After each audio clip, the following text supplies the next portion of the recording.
कभी आईने में खुद कर देखकर लगा है कि जिंदगी में तुम कुछ भी नहीं कर सकते? अगर हाँ, तो ये कहानी तुम्हारे लिए। शहर के बीचों बीच एक लड़का रहता था, आरव, 22 साल का, लेकिन चेहरे पर 50 साल की थकान। सुबह अलार्म बजता, वो उठता, लेकिन बिस्तर से बाहर निकलने की हिम्मत ही नहीं होती। उसके कानों में सिर्फ एक आवाज़ गूंजती थी, तू किसी काम का नहीं है। उसका सबसे बड़ा दुश्मन कोई और इंसान नहीं था, बल्कि उसका अपना दिमाग था। एक दिन उसकी माँ कमरे में आई। आरव आईने के सामने बैठा था, चुपचाप खुद को देख रहा था। माँ ने पूछा, क्या देख रहे हो बेटा? आरव मुस्कुराया और बोला, माँ, इस आईने में मुझे सिर्फ नाकामियाँ दिखाई देती है।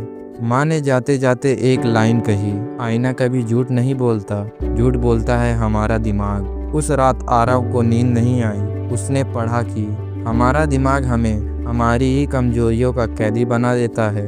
उसका दिल कांप गया, क्या मैं सच में अपने ही दिमाग का कैदी हूँ?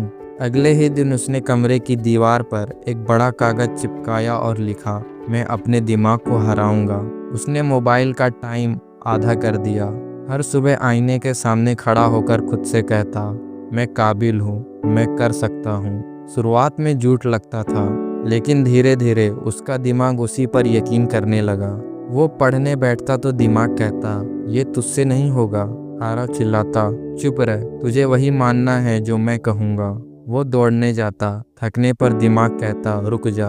आरव हंस देता, तू रुक सकता है, लेकिन मैं नहीं। छोटी छोटी जीत, लेकिन हर जीत उसके अंदर आग जला रही थी।